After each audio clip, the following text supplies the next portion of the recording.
Ready? There you go. It's all, There you go. Now I can like sync the audio or whatever to fucking. Yeah, perfect. Hell yeah. So yeah. Thanks everybody for watching. Thanks to 17 people who are watching or whatever it ends up. Fucking. But yeah. Max Blake. What's up? Another comic here in LA. Fucking. We. Yeah. You New to LA. New to LA? Yeah, somewhat. I mean, yeah, so am I guess. Yeah, Like, we're all new to LA. Yeah, it's been like a year or something I've been here. Yeah. Oh, really? Yeah. Just about a year? Yeah. Yeah, it's been about 9 months for me. I didn't realize because I feel like I've seen you since the beginning. And I feel like, yeah, you're just definitely one of the faces I've seen since the beginning, and I didn't realize that you were, only a couple months in yourself. Yeah. Just like, when you first get here, you feel like everyone's been here for years, and it's so established. Right. That's one of those inherent things that like we presume on the part of like whatever was already in the dynamics as we get some. These people have been here for 20 years already. Whatever. Yeah, it's the same anywhere you go. It's like a new setting. You kind of get that. Yeah, and when really it's been 2 months, but fucking the So fuck yeah. Our corrupt world. Yeah, just like let's get into it. Let's get into it, man. Let's get right into it. I wouldn't want this any other way. Right? Yeah.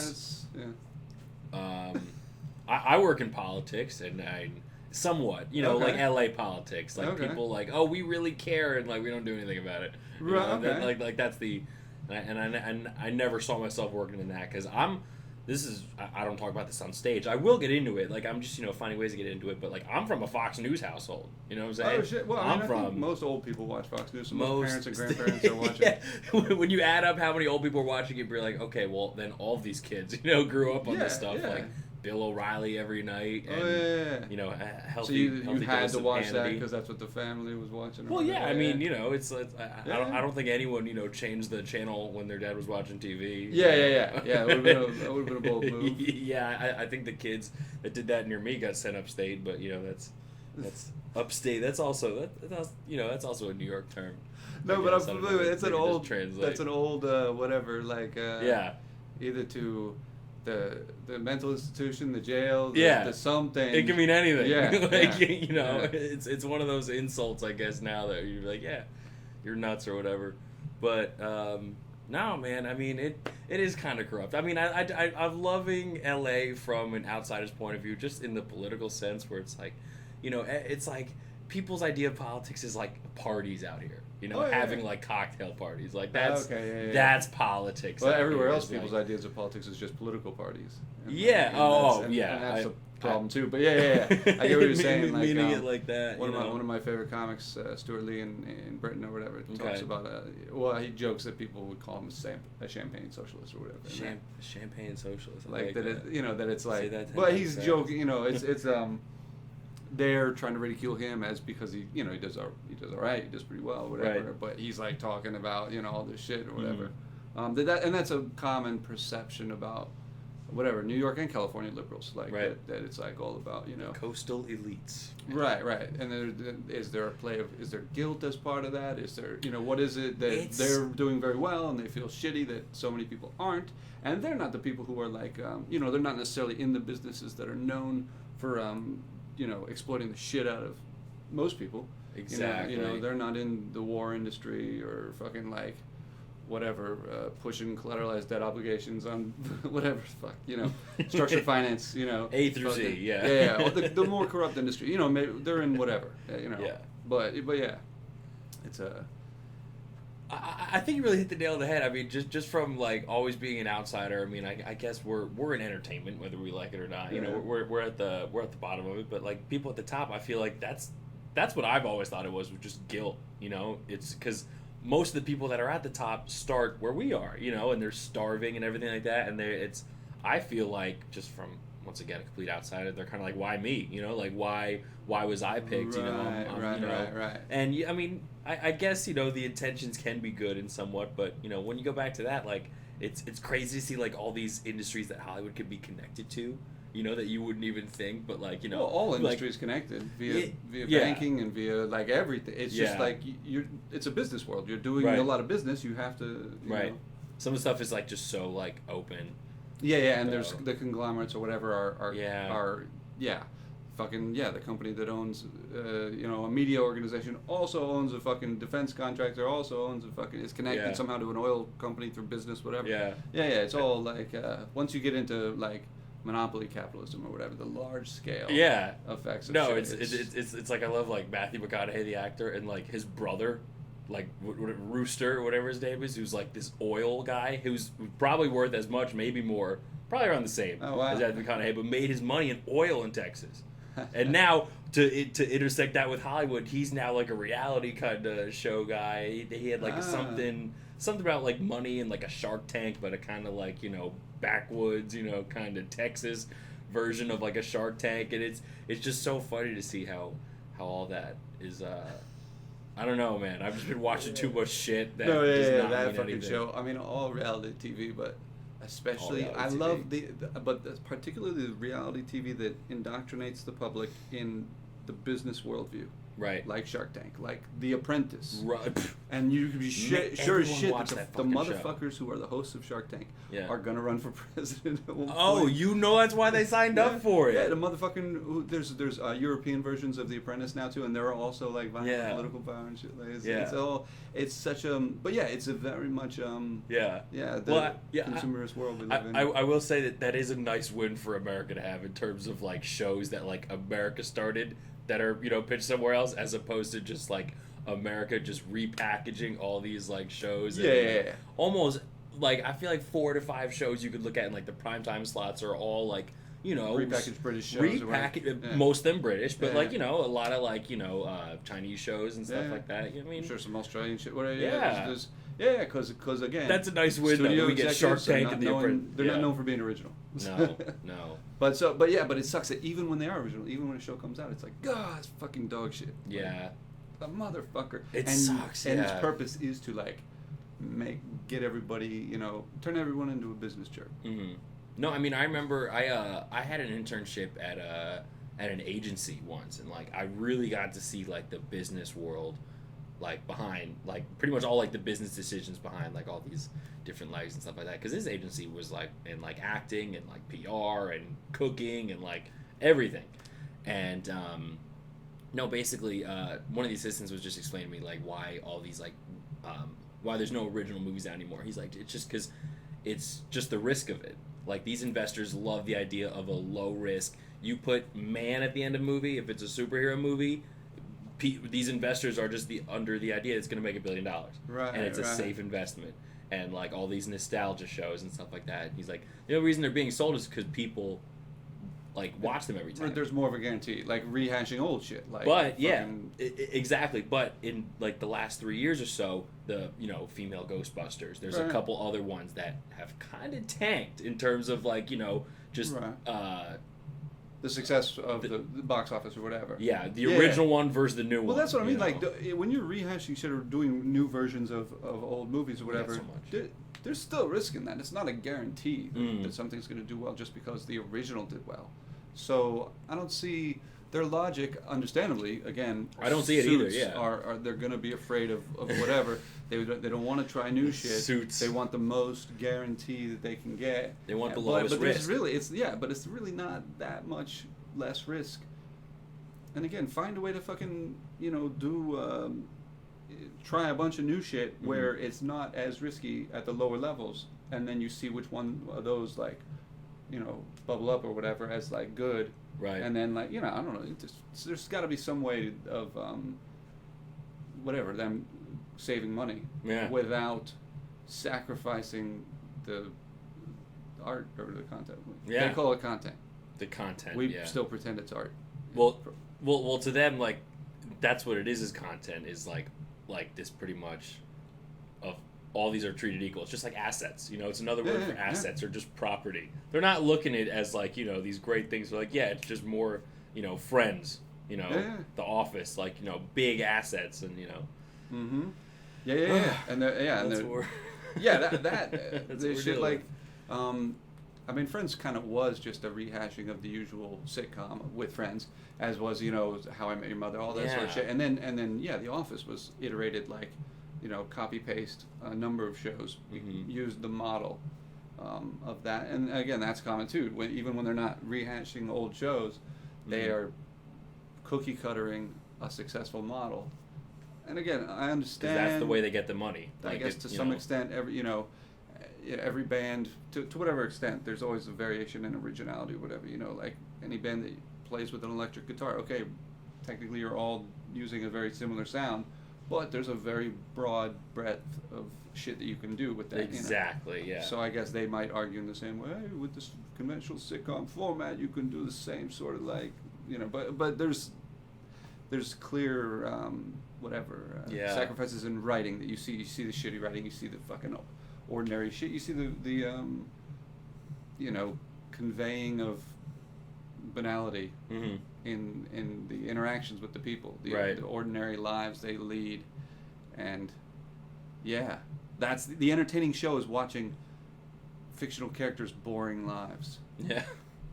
It's like, but to them, I guess to most people, it's not boring. Well, because for so long it was TV was always casting like the perfect family, the perfect life, the perfect everything, and then basically at one point everyone like a big show didn't age well was Roseanne. I mean, at the time, like it was the first time like they saw a poor family not doing well, and just, and it was an original idea. It was an original idea, and it was fucking hilarious. And because they had badass writers doing badass shit on it. It was the exact right thing at the right time, and it was it was perfect. Well, I guess now the Connors or whatever. I haven't seen it, but no, I haven't seen it either. I haven't watched TV. But no,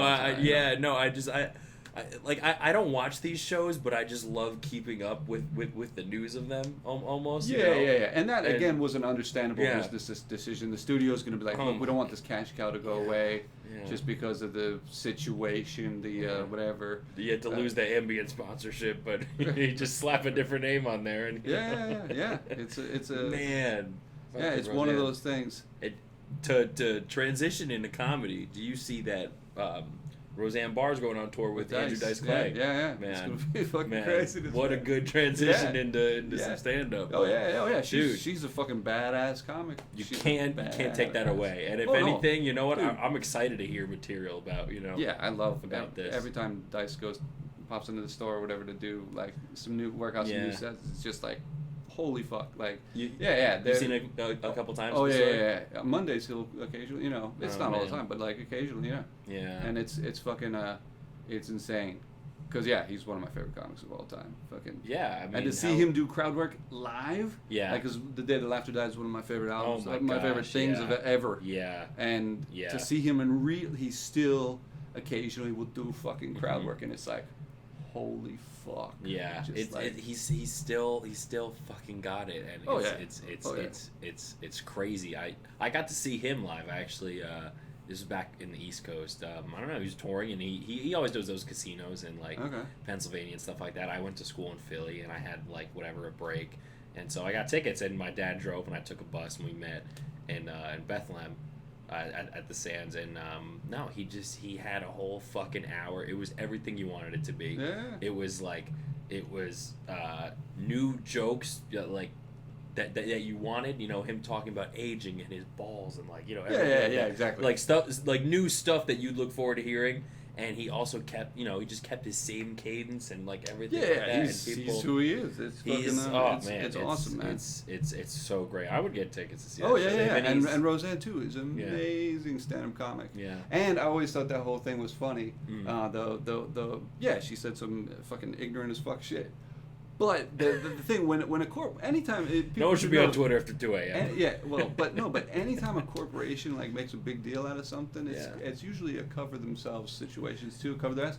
But not even in the way that a lot of people thought. I used to do a bit about this, but I never put it on anything or whatever. But it was like really like, what was it, ABC? What was it? ABC. A major network ABC. Television station. Yeah, definitely. Cut her. But like we were saying before, all these conglomerates, like a lot of these media companies, NBC, ABC, Fox, all these people, they're part of a larger business that is involved in some shady fucking shit. So what she said was ignorant, but what that organization is doing what corporate America is doing, far more racist. Yeah. Far more racist than anything any human than being any can say. tweet. Yeah, than any tweet And that that's could them ever going be like, written. We're Yeah. good, we're anti-racist. Yeah. No, you're not, motherfucker. Oh my God. You Yeah, that's the fucking point, pieces of shit man. are polluting the fuck out of minority communities around the country. You're fucking the drug war shit, the fucking private prison Wait, exploitation. drug war?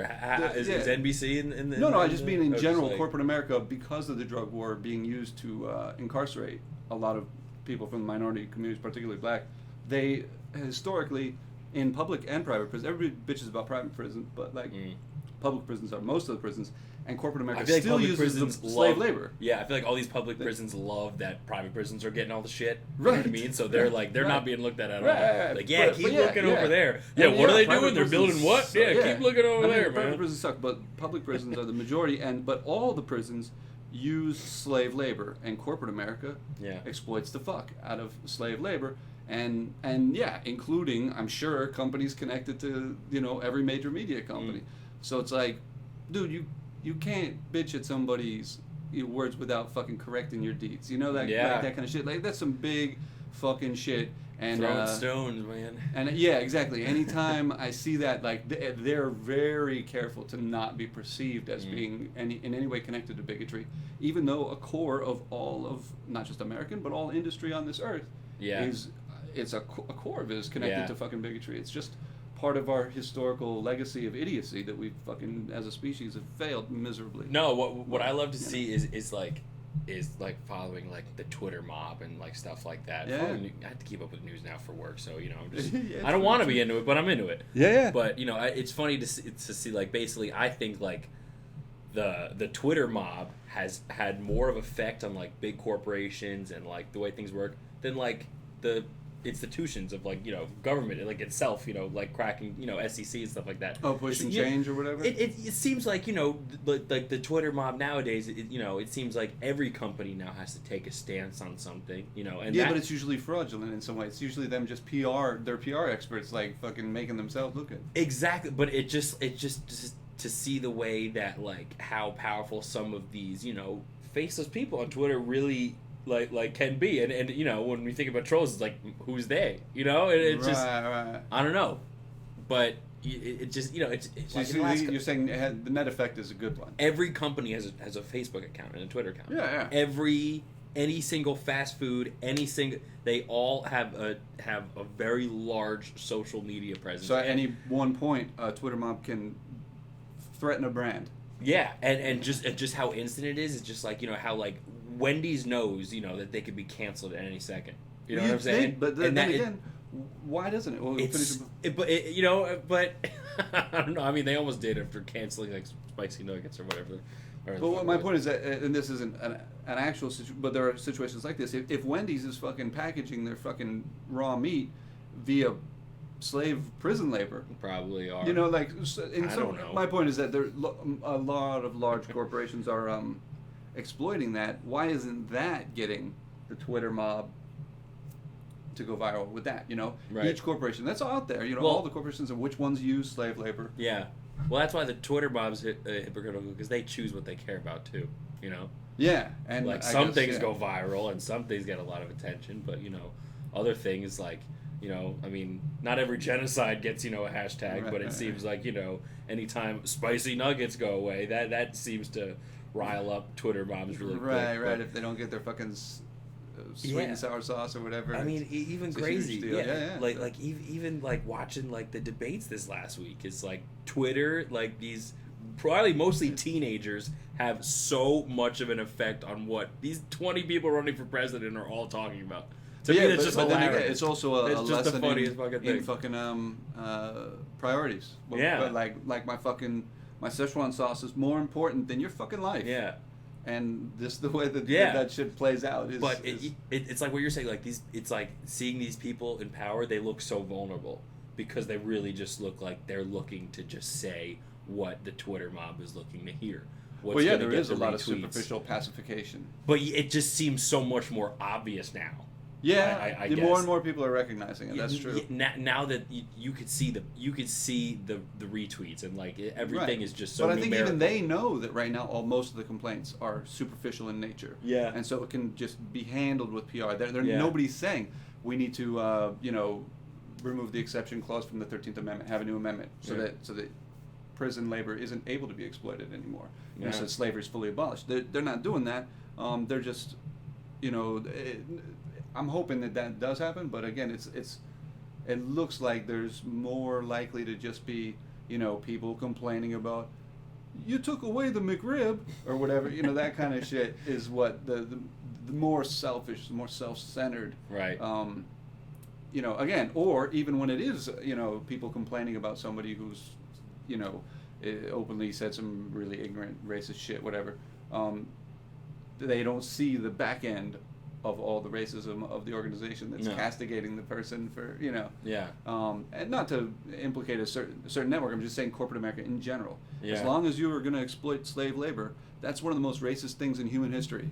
Like, the American criminal justice system will go down in history as like a just a horrible, horrible piece of shit system. But it's going to take a couple more, it's not just going to take one John Oliver episode to, change the exactly. The, and the all of prison that is very super, like they're not digging deep enough. They're not calling out the whole thing. Yeah. Like, that tomorrow should be fucking gone. Like, illegal, should be illegal for that. Immediately, every prisoner makes minimum wage and can volunteer to work or not work, on all that shit. And any company that, wants to blah, blah, blah, use that labor has to give benefits and all, whatever. It's fucked up, just man. like they're any other employee, but it's I don't expect the American people or any other people to be less superficial, especially when there's PR departments of all these very powerful institutions. Everyone's got a PR department now. Manipulating perception of the people. Yeah, it's just so funny to see like Taco Bell out there, like just these companies, just like have the same presence as like these senators. Yeah, or Lithuania. Like it's just all of exactly. It's Taco Bell's more powerful than fucking New Zealand. How are they not? Yeah. How tell me online how they are not more powerful. I've made the point before, crazy. like because a lot of leftists complain about fucking McDonald's and shit like that, and fucking, but we got bigger fish to fry. Yeah. Lockheed, Boeing, ExxonMobil, bigger fucking priorities again. And we can go after them all or whatever, but like there are the major fuckheads in this system. This Boeing shit's crazy. They're like, can you guys stop flying the planes that are killing people? And like, not yet. They're just like, I didn't even see reports. There were people like complaining about that shit. Like I horribly summarized like 12 months of like an awful situation, but no, it's based on like the 737 or whatever it was. It's had a couple instances in a short period of time where there was a system fail. An update on the systems didn't work, which kind of makes me, nervous that the things that go in the sky like have the same policies as like my iTunes on whenever I have my laptop. You know what I'm saying? Like, are they? Is it that easy? It's like, would you like to like remind me later? I don't want the pilot to ever press remind me tomorrow, like before we fucking hit the flight. You know what I'm saying? That's a scary thought. But no, it's just been instances where. I don't know, man. I'm not even going to try to bring it up, but I've just had to take But more commercial aircraft danger stuff. Like, I was talking more, Boeing's military applications, which are many. Like, half their business. Oh. Yeah, half their business. They build bombs and shit, too. It's not just fucking planes. I was going to say, you can't make that much money, on, flights from Burbank to Oakland. Yeah, exactly. Selling Delta fucking passenger aircraft ain't going to cut it. At least 50% of their business, I think, is building military aircraft and weapon systems and bombs. To kill non-white people for cash, which again, another thing that I think should be like made illegal. Constitutional amendment to abolish war or profiting off of it, not likely to ever happen either.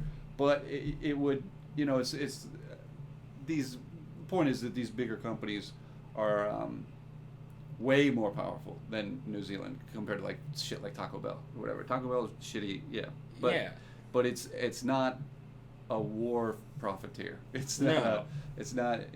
Maybe they're engaged in some of the prison slavery too. Maybe people are picking lettuce in the field or whatever for fucking Taco Bell that are prisoners being paid $2 a day or whatever. But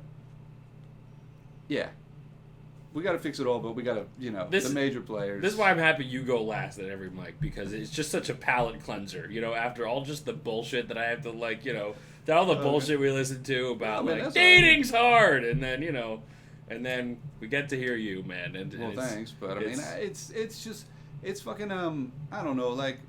I learned something. Every time. Well, I do. Thanks, but it's the whole thing, like, yeah, it's the depressing idea that I'm not gonna. Yeah. No, but do I not laugh? Yeah, no. Yeah. I mean, people do. You know, I mean, we're working at that, especially at the place where we do mics. Usually, it's working out very new, riskier stuff. Yeah. Whatever that. Yeah. But it's I don't know. That's what people, because I've gotten criticism from people. You know, you're just fucking rant. And yeah, that's part of my writing process. A lot of times at mics, that's what I'll do. But like, in general, the funniest things to me are the things that are most fucked up. Mm-hmm. So that's what I write about. And it's like yeah, you're someone who's great at writing on stage, you know. And it's like I don't get. But it's not. I feel like most negative feedback you'll get about stand up like could totally like just be like misguided, you know. I'm not saying that like everyone's great, but like there's like for I think I'm horrible. No. But it's I just mean that like there's some instances like where people will always try to tell you like to do stuff that, you know, that doesn't make sense for you. Oh yeah, like stuff that they just like to do. Exactly. You know what I'm saying? The thing. As I think Stanhope said that once, everybody gives advice that they would do to other people. So don't listen to fucking other people's shit. Yeah, I mean, I hardly take anyone's good advice either. You know, at the same time, but you know, it's. Yeah, it's a but yeah, that's part of it is writing on stage can be very messy. Yeah. Especially before you've really got something worked out. Yeah. And that's part of the joy of it. I fucking love that shit. But you have to do it. You absolutely have to do it if you want to get the ideas out, you know, at all. And like you said, we're at such a great place to do it. Yeah. We're at a perfect place to really do it. I got no complaints. Yeah, and it's a fucking there's so much tame shit also. Which again is understandable. We live in, you know, modern society is not like, again, all the things we're talking about. They're not looking to promote people that are bitching about things. No. So no, definitely not. Definitely not. So people want to play it safe in order to get a TV job or in order to get a whatever, you know, like to be an actor on a show. You know, there was a story recently somebody was telling on, and they were concerned because they were telling it on a podcast. About a crazy experience that they had that would be frowned upon, which it's not at all something to frown upon, but you know, fucking churchies, whatever, overly authoritarian, you know, people who complain about other people's joy would find fault with it. Yeah. And he was worried, like, maybe he might lose an acting job, you know, or something like that, you know. And it was like, dude, why do people... But they do care. But you have to worry about that, you know. Some people have... I don't have to worry about that. I'm never getting a fucking sitcom job. No, I'm never getting a, you know... But we can look at someone in that position being like... Oh, yeah, I can understand. Like, that's the world that they got to live in. And it's crazy. You know, I like... When I was, you know, applying for internships and stuff like that, like, I deleted... I was off the grid, you know what I'm saying? It just... Because, you know, I'm a comedian who likes to work shit out and, like, you know, look at different directors that are, you know, getting, you know, like, tweets and comedians for, like, tweets and stuff like that. For, like, old tweets. We can get into that because, like, I think that's crazy. But to call back the other thing we were talking about before, one of the great examples of where it doesn't fucking matter, but a lot of people think that it does. If you find the right director, right producers, whatever, it doesn't matter. And the best fucking example of this is goddamn... in 2, 3, 4 huge movies over the past few years, Andrew Dice Clay. One of the most offensive so-called comics of all time, still outspokenly saying fucked up, what most Americans would consider fucked up shit, because most people everywhere are fucking just oblivious. He's been in Stars Born. Yeah, Oscar-winning movies. Yeah. You know, very, you know, whatever, good writing, good directing, good fucking shit. You know, I think he was in, Blue Jasmine, what the fuck, you know, he's in a bunch of shit. Like, that is like really high quality shit. Now, he's not in Fast and the Furious 37, But why does he give a shit about that? He's beyond that. Yeah. Those movies are beyond, Yeah. you know, like the And he's franchise. considered this crude fucking person, but he's actually a fucking extraordinary actor, participating in shit. You know, it's like it's like being, you know. Yeah, why would you don't want to be in a Scorsese movie or whatever, you know, like, it's like, better directors recognize good shit, even, and they also recognize the great artists or whatever are fucked up. Yeah. Like, that's part of it. No, and it's like all those, like, older, like, gritty types, like, they're all getting, like, these big acting roles now, which, like, you just love to see, like, Joey Diaz in this, like, Sopranos prequel. Sebastian Maniscalco is acting in that in the next Scorsese movie, The Irishman or something like that, with De Niro and all that. See, Sebastian's in that. Great. It's great that they're realizing, you know, that these old gritty comedians have a past that is like as complex as that movie they're putting together. Right, like, and that's we need someone like him who will come like to fucking life, and you know, it's like that's why, you know. If you don't have these people with these fucked up pasts in your movies, then you're just gonna get a bunch of, you know, kids born in Encino, you know, fucking with the most uninteresting people on earth. Exactly, and that's the point I made on that podcast too. Is like that. I would think that the movie studios would want their actors to have interesting experiences in their lives because it fucking makes them better actors. Yeah, plain and simple. Yeah. But no, if they were ever in a obscene place or amidst whatever, because the Twitter mob, because they're like, then that's a depreciating asset the second that story comes up on fucking Jezebel.com or whatever the fuck, or wherever, you know, and then that hot actor you have is suddenly worth pennies. And not for like, this is, you know, it's ridiculous. This wasn't because they fucking murdered children. This was because they were just at a party. They had a tweet about murdering children. And it was maybe in poor taste, but it's funny. Who gives a shit, man? There's a shit ton of jokes that are awesome about murdering children. Oh my god, that's what comedy's all about. Psychologists and scientists could make a damn good argument that jokes about murdering children prevent murdered children from being murdered. I remember I remember even as kids, like, fucking, like, dead baby jokes, you know? Like, we would just go back and forth about that all the time. Like, what's the difference between a trampoline and a dead baby? I don't use my cleats when I jump on my trampoline. Stuff like that, like, you know, but I feel like, you know... a lot of street jokes, like had that fucking... I heard that 100 times when I was 8 years old, and, like, I said that to 200 people when I was 8 years old, but, like, if someone tweeted that, you know, in 2018, or 2008, like, whenever Twitter came around, they suddenly wouldn't be on Saturday Night Live the next season, because all of a sudden that would come up. But that's one of the things... Be like, you really endorse... You know, I think the silence you're making on not murdering children is deafening. I think that's even a bigger stance than you... Like, shut the fuck up, man. Yeah, it's fucking... hopefully the mob gets more enlightened and realizes these sorts of things. But we always hope the mob. We always hope that for the mob. Like, we always look at the mob like, you know, scary with the pitchforks and and the executives as well, to resist the mob and be like, we couldn't give a fuck. Yeah, our fucking our lead actor was once in an orgy. Is that a problem for you? Oh my god, you'd have to Puritan? Like every movie in the 70s and 80s, you have to fucking exactly. Everyone, not just actors, everyone in the 70s was in an orgy.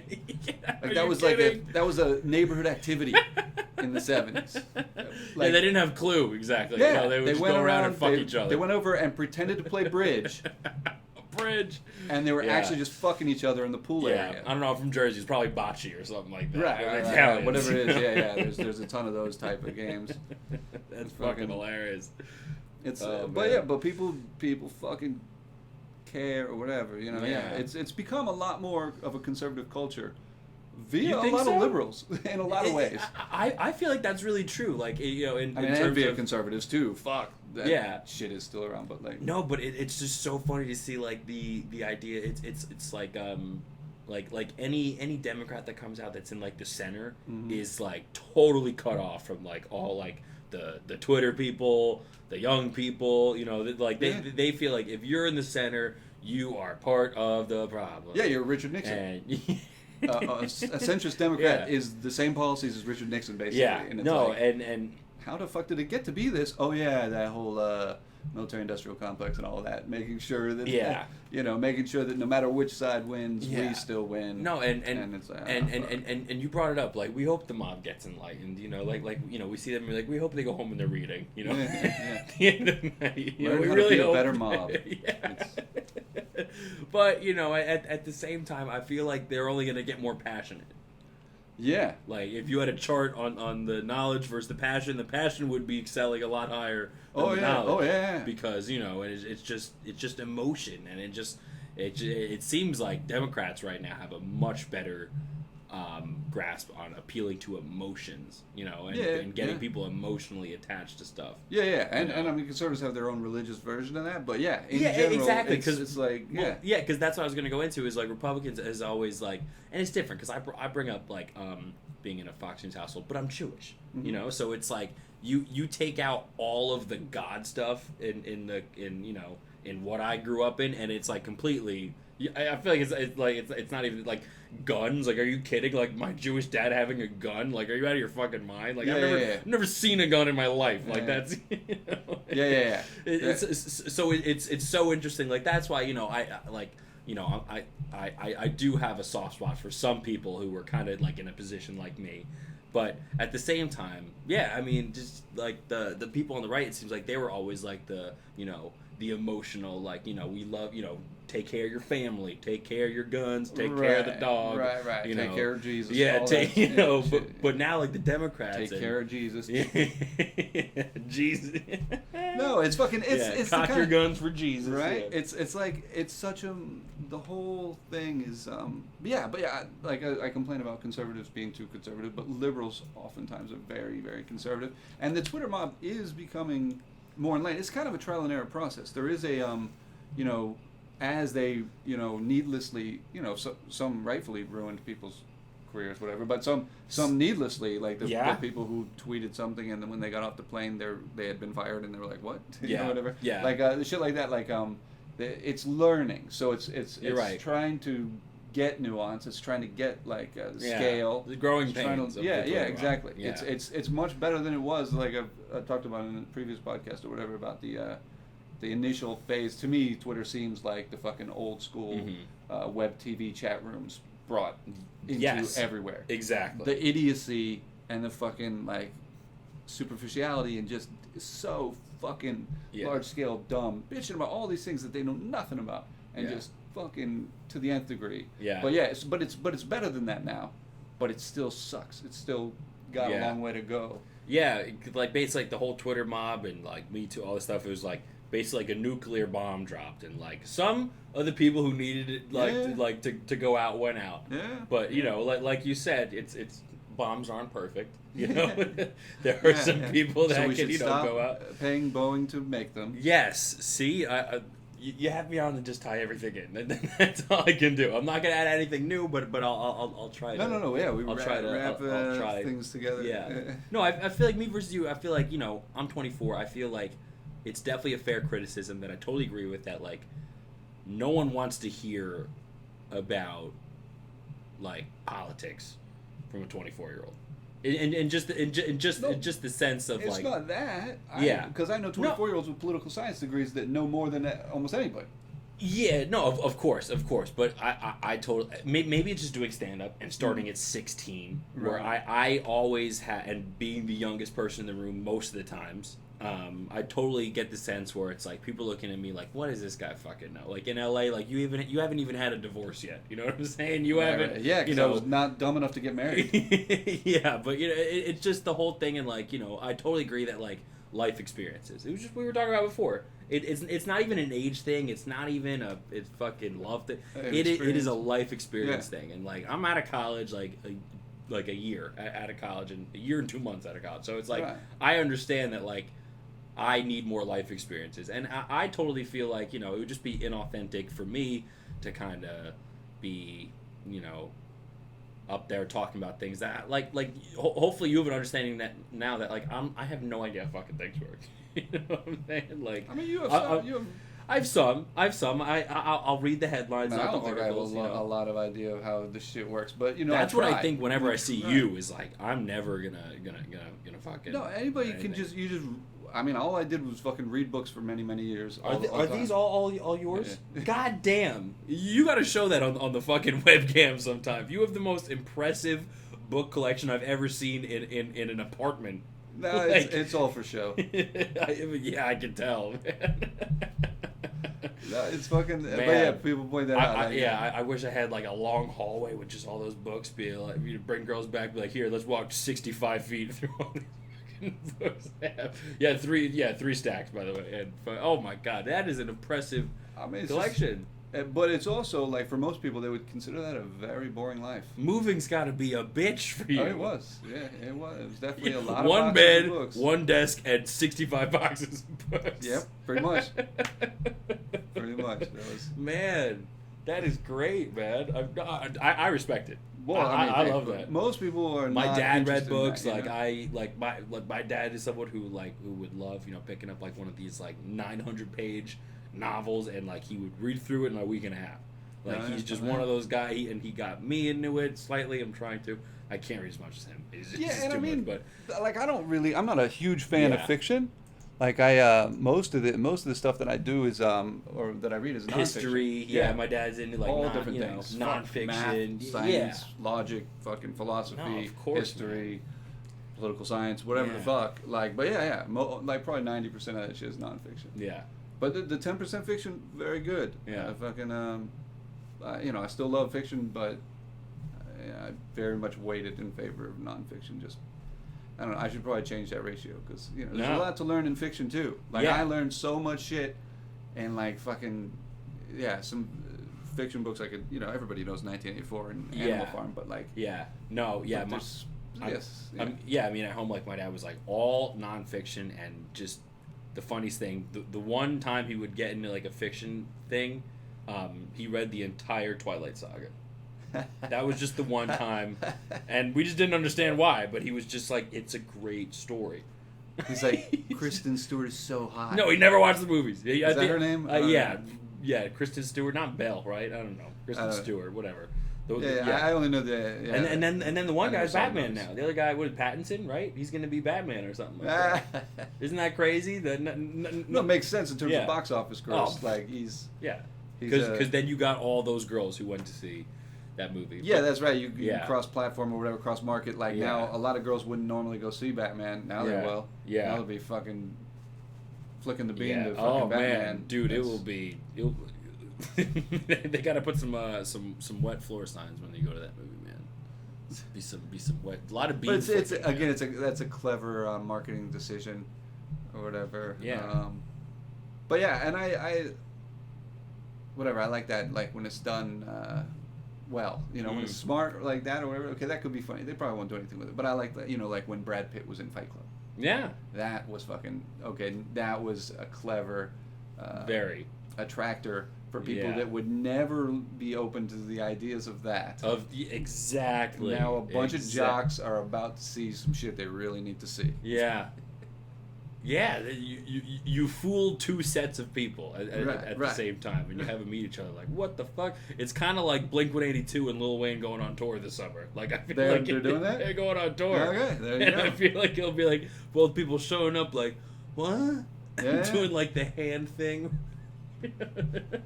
No, but that's good. That's it's important Yeah. to fucking get everybody together. Get everybody and together. thinking about different You have shit. way and- more in common than you Yeah, think. and also you can learn so much Yeah. from the shit you don't usually like. Mhm. The material, whatever. Yeah, even if it's fucking books and movies and music or whatever.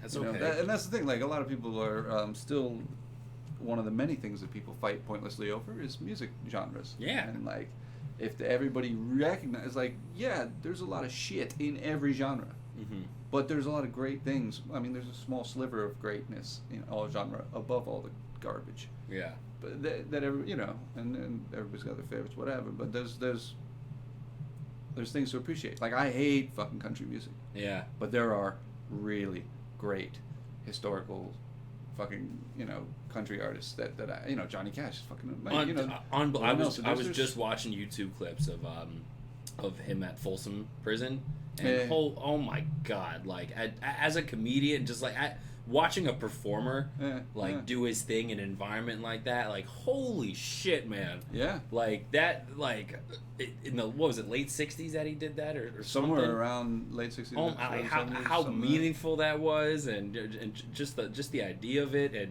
and to on top of all of that, his kick-ass fucking music.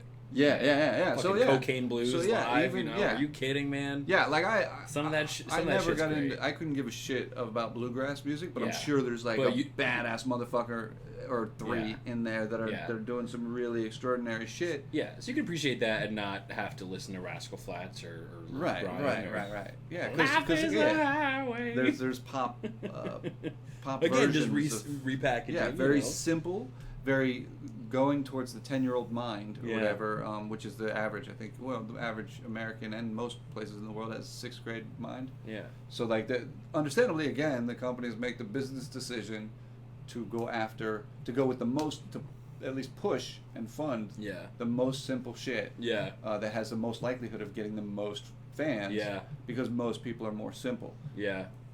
So that makes everybody look at that.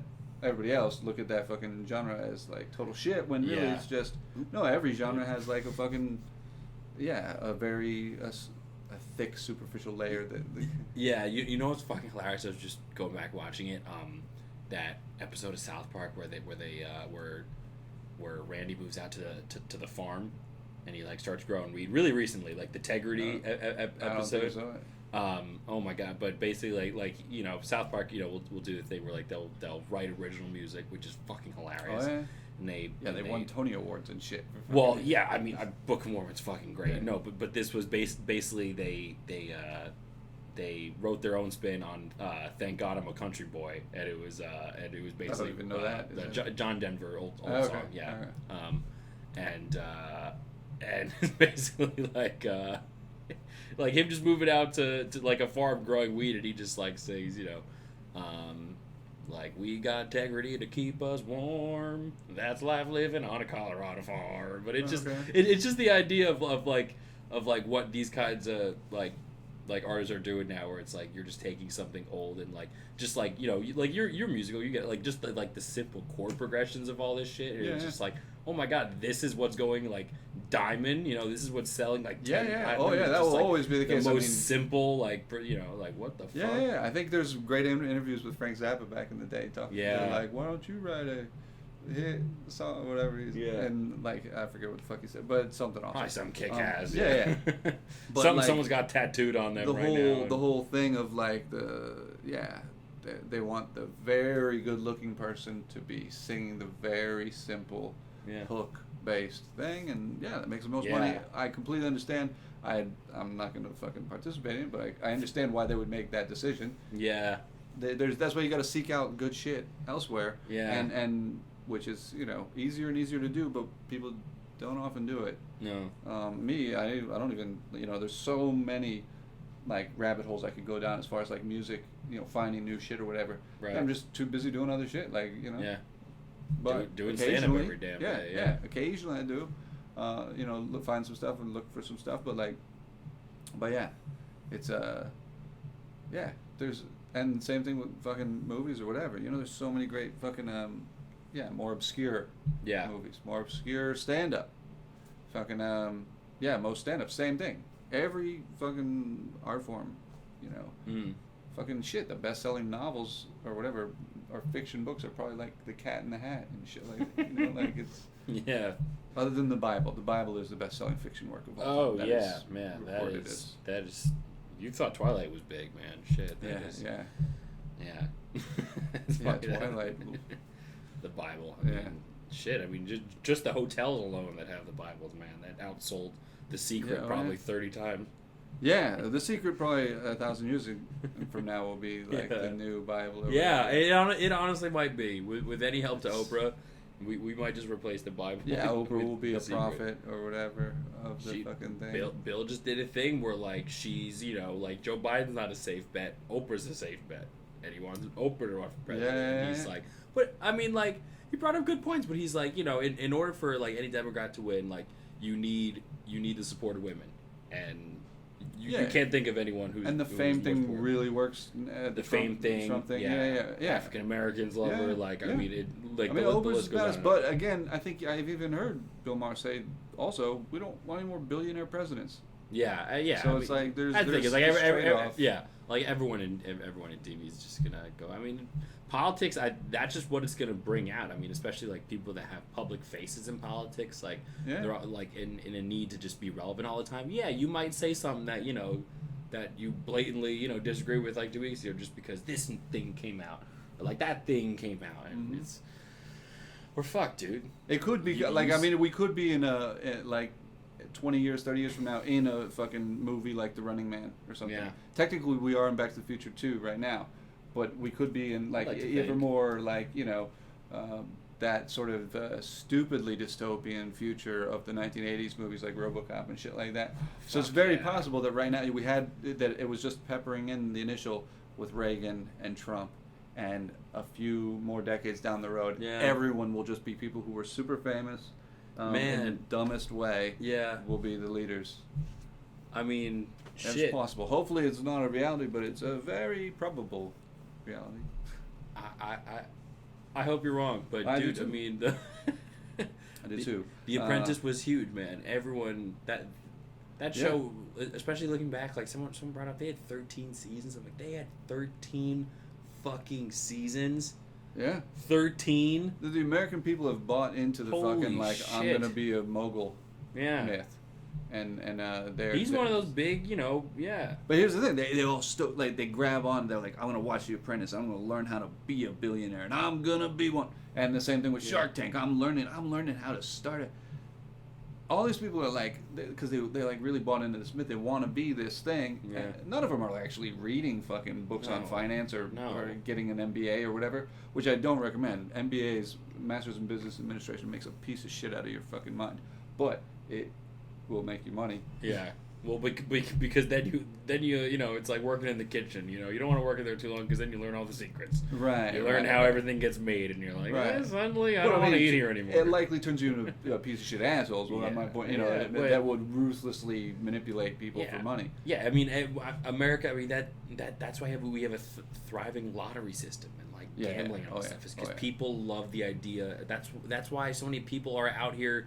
Doing comedy. People just love the idea that like overnight I can change everything. It's a fucking casino bet. They're looking to get rich. We love that. We fall into that every fucking time. And like I said, like I'm not going for that, but I am going for something even less likely than becoming a billionaire. Yeah. And as me having substantial social being able to like, oh hey, we could actually like outlaw slavery. Yeah.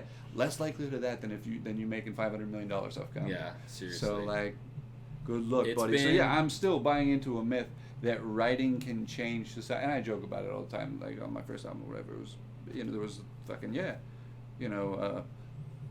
I'm gonna have any effect. But that's part of it. So I don't think that I'm gonna have an effect. I think it's fucking such a low probability. And even the writers, fucking Mark Twain hardly had a fucking blip in the fucking effect of society. Yeah, some, but that's the height of every, So it's like, for me, it's just like I have to joke about the things that I joke about, or else it would be like every day would be the most horrific depression. Yeah. So it's more of an exercise for psychological stability. Yeah. No, and I look at comedy like that, and I'm like, that's like I like I wish that I could be like that, proud, of like, just of what I'm doing. I mean, like I love what I'm doing up there, but I know that my Drake jokes are not gonna have an effect on anyone but me. Like, you said you don't like them, or you're no. You're trying to make a point, or you're not trying to make a point. I just respect someone who has a point to make and will go up there and make it. Like that's what I'm trying to say. Just going back to the whole I've been doing this since I'm 16, and I feel like I'm still in my first year. Like that's just how I treat it. Right. I'm still like treating every night like I'm just learning how to do this, and I'm still like and people give me shit about making points or whatever. Yeah. And a lot of times I'm trying to work that out. But to me, the funniest shit is making a good argument. Yeah. I totally agree. Like, it has to be a well, like, thought out, like fucking thing. You know, I totally agree on that. Yeah, even people who hate whatever comedy that's saying something, whatever, even like are some of my favorite comics, fucking Norm Macdonald and other people, like, they still, when it comes to fucking a bit or whatever, they're making an argument. It may not be a whatever, a liberal political argument, but you're taking a stance on something, and that's and it's that's what makes the funniest shit to me. And I could not agree more. Like, that's like something in acting too, is just like, you know, just committing to something. But like, yeah, like the best comedy is like, you know, like a lot of people look at Joe Rogan right now because like his comedy is like a great example of good joke writing. Like, you take a stance on something and you but that's the point. He is taking a stance on everything and he explains how he feels about everything, and like you're not gonna have any questions about how he feels about something after he's done with it. You know what I'm saying? It's like it's such a great example to look at of exactly what you're saying. And shit, I mean that's what I'm trying to do. But and I mean, my favorite comics are like esoteric, like old school, like fucking of course. Mort Saul, Dick Gregory, that kind of shit. You know, that is not like, you know, was popular in the 1960s or whatever, but it's not like the model of shit today. So I know that I have a very low audience or whatever potential at all. But I'm okay with that because I like making weird. But it's being confident in it. It's being confident in it. You know, that like there's I don't know. I just like I need to go back here and do it more because I'm just like, I feel like I'm just in West Hollywood too much, like, you know, and just doing shows there, or no, just mics and, you know, a couple shows here and there. But I mean, I'm just. Why do you think the Valley has like more? I'm still so new out here, but I really feel like doing stand up in the Valley, I see people that take it very, very, very seriously, and I feel like, I mean, it's not as easy as that. I'm not gonna paint like a large brush or whatever, you know. I'm broad brush, whatever, and say that every comic in the Valley takes it and everyone was Hollywood. But I think, you know, I mean, like, you know, if you're around enough, like, you could totally see that, like, it's kind of refreshing going out to like North Hollywood, and especially like the late night hours, you know, when it's just like people that, you know, even if they're not laughing, like, everyone's taking it really seriously, like they came there, and I don't know, like I maybe just because like in the last week I've heard the phrase way too many times. An opening, like, so my acting coach told me, and then they'll go into like, oh, can you hold this for me, and then, you know, hold it at this angle, okay, and then so I was walking my dog, and I just like hear it's too much, it's too fucking much banality. I don't know, and industry sort of thing, like in that sense, it's not genuine, like actor stuff, or the lack of it being genuine, or the just inside base, or actors doing stand up. Is it that thing again? No, I mean, like, if you want to do it, that's good for you. But like, there's people that act like they're there because it's homework. Like, they're like, so my professor told me I needed to do an open mic today, so I prepared. People are really not into stand-up that are doing it, right. And there really is some of that, and you're just sitting there, and it's a lottery open mic, and you're just like what the actual fuck, like, you know, but I don't know.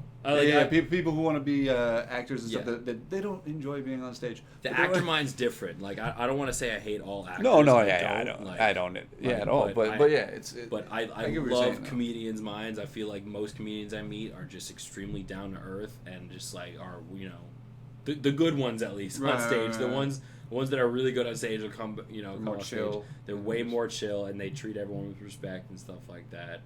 To me, that's indisputable. You know? Yeah, and whatever, because there's a lot of humility, I guess, breeding a comedian or whatever. A lot of humiliation. We've all been through crazy shit. You know, that the mind of a comic is fucking somebody who has been Yeah, I just remember overhearing a conversation when I was performing in New York, just like the manager at one of the New York clubs, just talking to one of the headliners that was there, and she was just talking about Dave Attell that just like popped in and did a show, and the bartender was asking like, how, like, is like, are the big people that come in, like, are they nice? And she's like, honestly, if you ask me, like, the biggest names that have come in here have all been like the nicest people. She's like, I've seen the people that try to, you know, step on, you know, and the people who are not like nice and friendly to be around. Right. They don't make it. Right. Like, you have to be friendly and nice and good to be around in order naturally, to, not in a genuine way, not like faking it like a psychopath would. Yeah, what can you do for me? You know, that kind of. But actually, just being a chill person. Toxic. And yeah. And David Tell's a great example of that. He's a great fucking example of that. As someone who's just like, you know. I've only seen him a couple times around places, but he's cool as fuck. Yeah. And because he doesn't come to LA often, does he?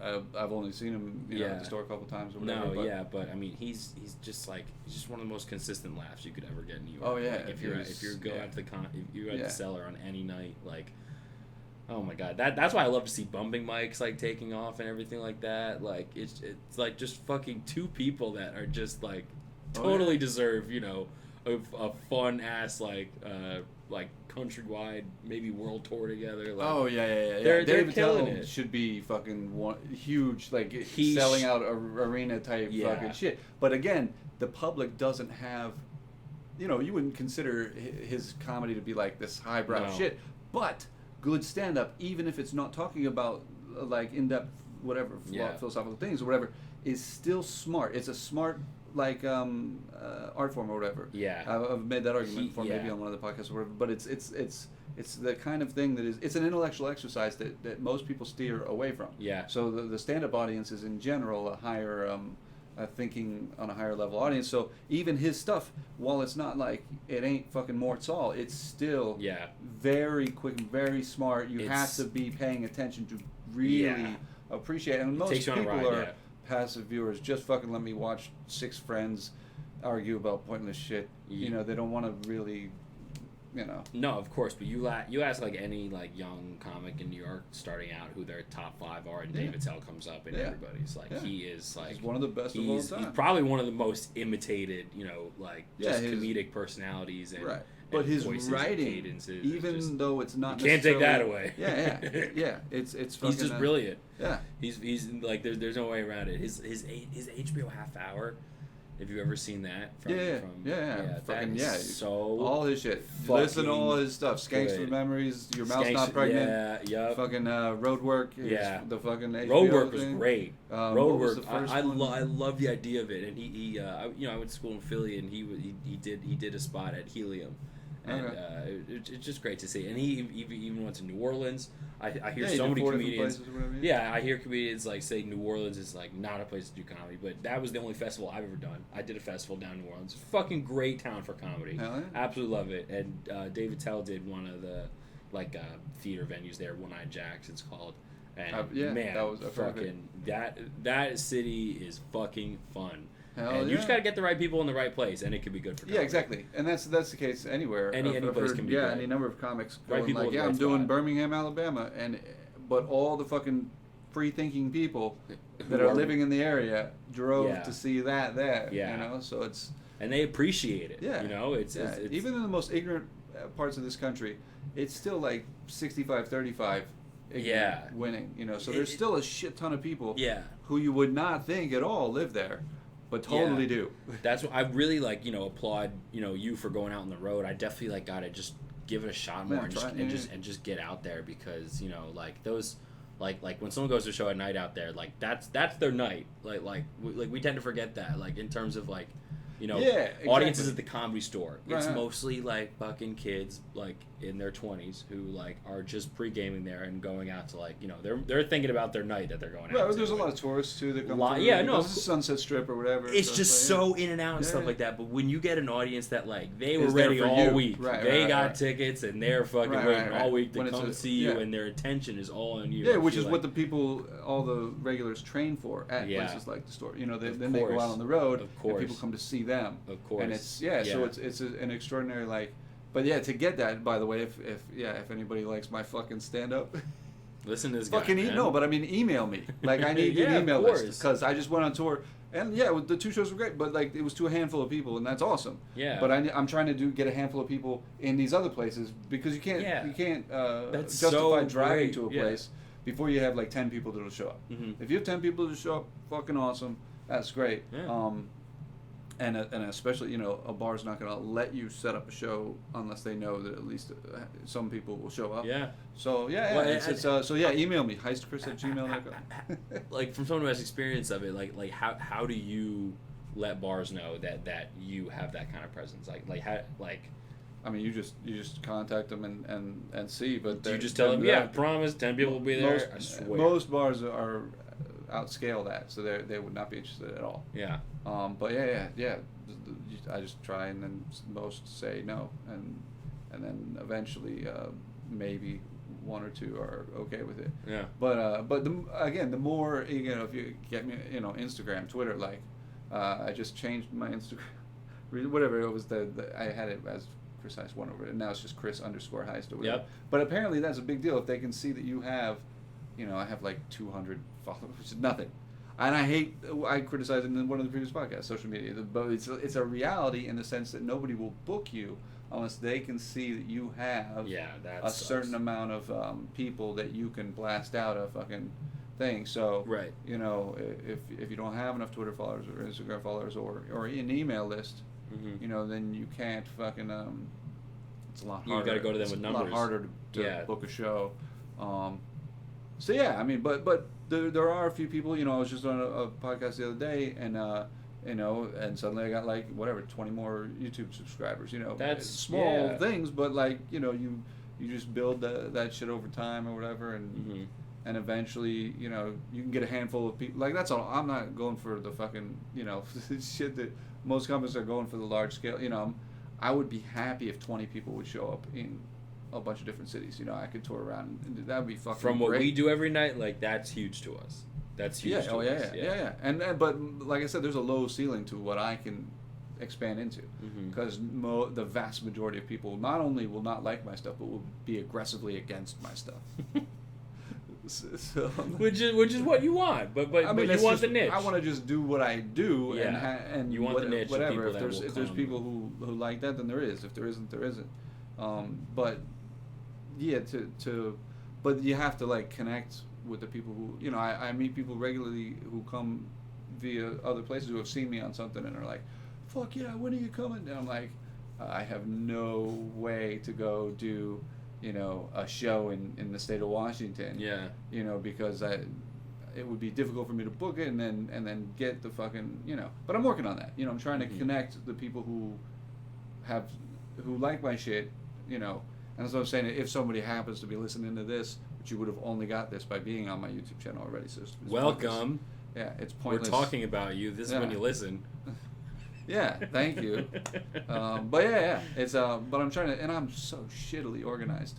But we all are, man. But yeah. So, but the point I gotta is, get my shit. I don't have a podcast. I need to get my shit together. I need to be posting more on Instagram and fucking at all on Twitter, and but I'm doing a lot of shit. I'm editing fucking albums that I give away for free. Stand-up albums. So that's the best part. Is you have something you can point to.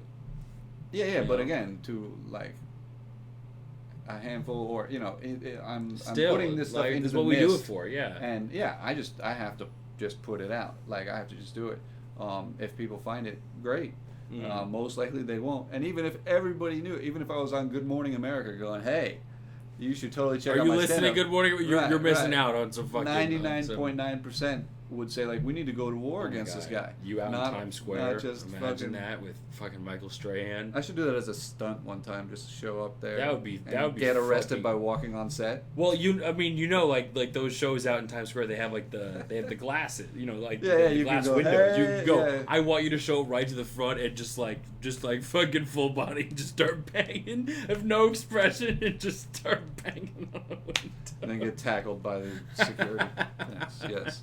Which would be, Oh, man. No, they deserve it for having that. Why would you? In Times Square. Well, they get that shit all the time. I'm sure they get people flicking off cameras all the time. And we're gonna go to our weatherman right now. Cut away from this fucking scene. Yeah. That's hilarious. But yeah, it is that type of. My point was that even with that large a scale of a crowd, the vast majority would be aggressively against the stuff I'm doing. So they not only would they not be interested in it, would definitely not come see me unless they were coming to kick my ass. Which, you know what? If you're gonna buy a ticket to kick my ass, all right. It's a great investment, folks. Like tickets are tickets. Fuck it. Yeah. You should charge a VIP line for people who want to kick my ass. Be like, you're not getting it for $10. Bit about that or whatever. Like if you're here to beat me up, wait till the end of the show. Yeah. So I can do that, and then you guys can line up and fucking take turns. Yeah, be civil, guys. Yeah. Yeah. Because Have you heard someone run up on you on a show? Yeah. Really? Yeah. Were you okay? Were you it was assaulted? there's just some drunk dude. Like I was looking the dude. other direction. Oh, he man. just came running onto the stage, like with a hockey check into me, and started trying to fight immediately. And I just jumped on one of the speakers. They had like rows of PA speakers or whatever. I jumped up on there, threatening to kick him in the face, and he stayed back. And I was ragging on him the whole time. Like, I have video of it. I'll post Look at you piece of shit! You missed. Ooh. Yeah, it was a couple of years ago, and I put the video up initially, and everybody was like, it started to blow up. But then I was like, oh fuck, because I was trying to book a show at the same venue, and I didn't want them to see this guy starts fights at his show, yeah. you know, like so I muted it, or put it on private or whatever. But I should put it back up because or you could just send me a link to it. It was a venue in Tampa. I'll put it back on the YouTube page. Shout out Tampa, man. Yeah, I gotta get down to Florida and do some stand up, man. Are there some good parts down there? There actually are. The vast majority of Florida is fucking horrible, but there are a few places. You get that in the act, folks. You gotta pay more. But there's a few places in Tampa that I know of, and in Jacksonville. There's a bar called Rain Dogs that has an open mic still every week. Well, yeah. It's fucking awesome. Like, it's the best place I ever did any show. Who was it? Cat Williams just did his special in Jacksonville and opened up with 20 minutes of Jacksonville, Florida. Yeah. No. Like, the vast majority of Jacksonville is fucking garbage. Horrible. Yeah, horrible I know that now from watching his special. But there's this one punk rock area, like where, and there's this one bar that's named after a fucking Tom Waits album. Yeah. It's just great. Rain Dogs. Fucking go. That show, Monday nights, it's an open mic, but it's the best fucking stand-up show I've ever seen. Like, and just because there's a lot of people who know what they're doing in the area, that go to that, and there's a consistent audience. Most mics we know 10 people or whatever show up, 10 comics. That's everywhere in the States. Yeah. So 8 other people. Yeah, exactly. And but this place, there's 30 audience on a slow night, and 20 comics or whatever. That's an average. 30 audience, 20 comics on an average night. Many nights though, there's 60 or 70 people crammed into this very small room where metal bands and punk bands would play. That's awesome. And it's fucking perfect for stand-up. I went to Laugh Factory in Chicago, checked out an open mic there, and that was another one I was very impressed. Like there was way more audience numbers than comics there. There was maybe like 12 people that I saw comics like sitting in the back on their phones.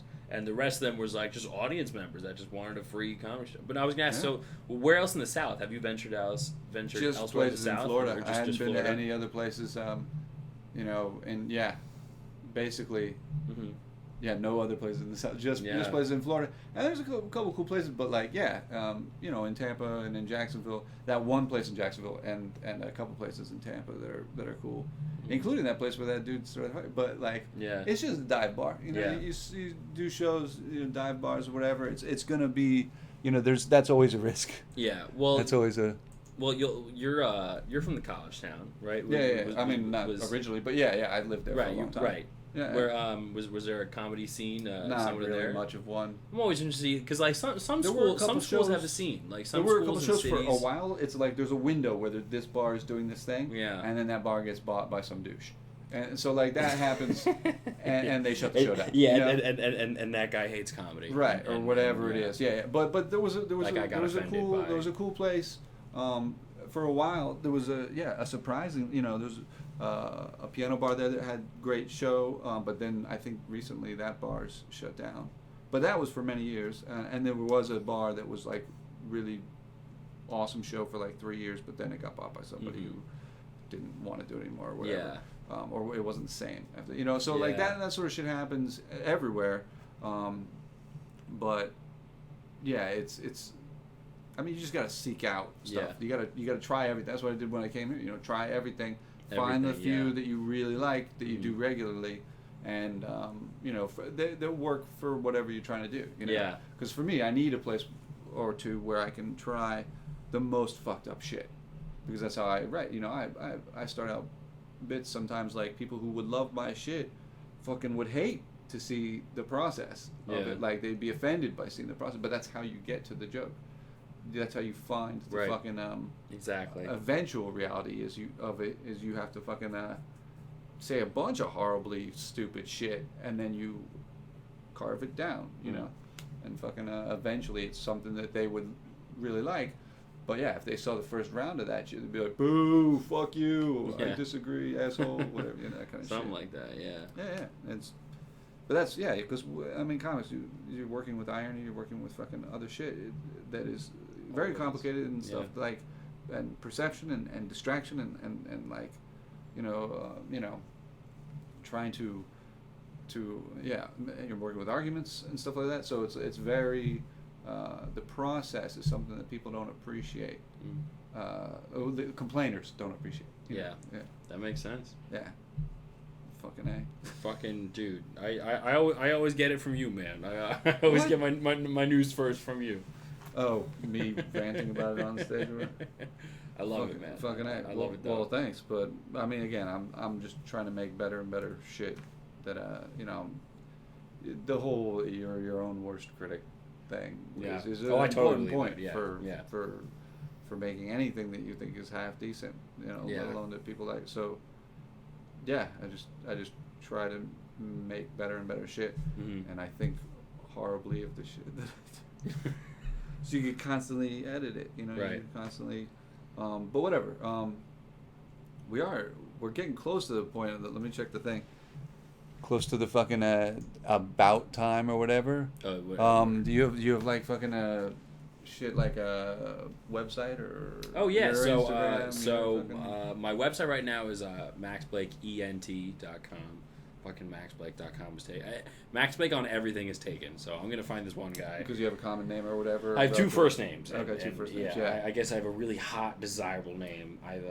I've direct messaged at Max Blake on Instagram so many times, but it's like it's this account. There's no followers, no following, no pictures. It's just like a shirtless dude in the mirror, and I've sent maybe 3 direct messages at this point. Because it was a couple times where like, oh man, like I would look it up and forget that I already sent a message, so I'd like go to hit message and then see that like I already messaged him before. Be like, oh fuck, man, I'm serious this time. But no, I'm pretty much on all the social medias. I'm a dude. It's Max Blake.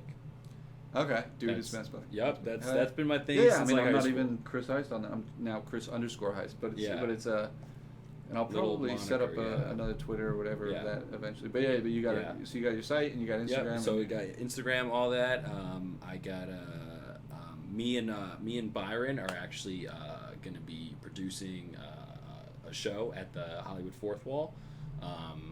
I hope it's going to be a monthly one.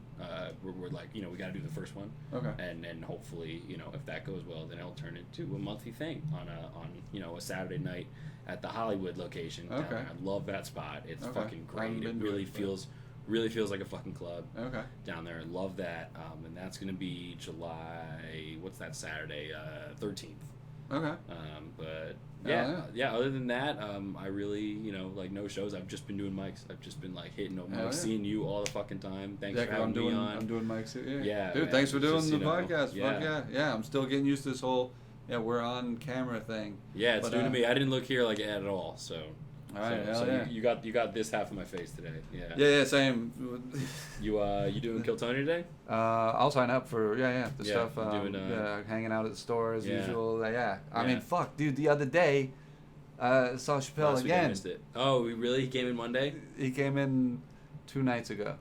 Oh, but he's only like after like 11, right? He doesn't come. I mean, sometimes he comes in at 10, but that time he came in at like 2:15 a.m. Oh man. It was the greatest. Still open that late? It was because Don Barris, who's one of my favorite comedians as well, closes the original. Yeah, I knew that, but I thought they closed around 2. Well, technically, every bar they have to stop serving alcohol. You can't drink anymore after 2. But like but he'll go along because sometimes he starts at 1:45, sometimes he starts at 1, sometimes it depends on whenever, and he'll do whatever. He'll usually an hour. So if he starts at like 1:30 or 1:45, what a treat, man! Yeah, seriously, it's fucking awesome. Fucking Holtzman in the main room and Don Barris in the fucking you original can't room. beat that. Yeah, man. so Don basically does his whole set the other night. On fucking Kill Tony Yeah, the other day. Holtzman, Holtzman was that fucking shit was great. insanely I can't good. believe that was his first time. Yeah, and it was Man. good though. He fucking waited and It was and great. fucking did a spectacular and yeah. So Don did his whole set the other night. Yeah. And then he's talking about like wrapping it up or whatever. And Chappelle walks in and he's like, "Hey, come on, fucking take it." Get the And fuck Chappelle up did here, 2 man. more hours. Oh man, It was so awesome. No, but with Holtzman was like when I saw you, it was like 2 weeks ago. I was home last weekend, but the week before that when I saw you, he was like giving out like whatever like pens or like pins or he was pins and buttons and he was just shaking everyone's like he was just such a nice he really just seems like such a genuine guy. Dude, both Holtzman and Don Barris fucking Yeah. awesome people and badass comics. Again, that correlation. Super badass comics. That is, it's fucking, it's a great learning experience to get to watch them do stand up every night or every night that they do it. No, for sure. And the occasional drop in by Dice or Chappelle. Were the most common drop-ins at the store, but maybe I'll stick around fucking tonight. Extraordinary. Those are 2 of my favorite fucking comics of all time. Yeah, so doesn't get better than that. Yeah, it's crazy awesome. Yeah. So I try to hang out there all the time, but I'll probably be there hanging out. Nice. Yeah, I'll come. But thanks for doing the fucking podcast. Thank you guys, whoever's watching for watching and Thanks for having me. When I get a podcast, I'd say this to everybody, but you're gonna be on. All right, well, thank you. Whenever I just fucking get it together, and but like seeing this setup has inspired me, so I'll get it together. And it was you're definitely easier gonna come than I thought to do the setup of it, but I really wanted it to be like whatever. I resisted for 4 years or something doing one. Yeah, it's just like, but and I like to talk about the fucked up shit in greater detail. So it works out. There's opportunity to do that, and again, it is one of those things that you need to do.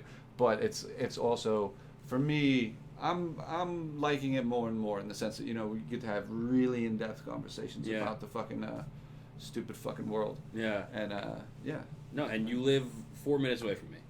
Okay, that's right. We're both in Van Nuys, California. Everybody. Love it, man. 818. Right, hell yeah. Another awesome comic that we loved watching at the store, Brody. It was badass. Rest in peace. Fucking badass. Yeah. And so watch his special on Amazon too. It's fucking awesome. Watch it now. What are you doing here? Yeah. I think it's on there and it's probably on other places too, but it's fucking awesome. Yeah. I didn't catch that. The main room special. Yeah. Of course I watched that. Yeah. So fucking thanks for hanging out. Thanks for having me. Yeah. Thanks for doing it. And perfect. See you guys next time. Let's see if I can hell yeah. And perfect.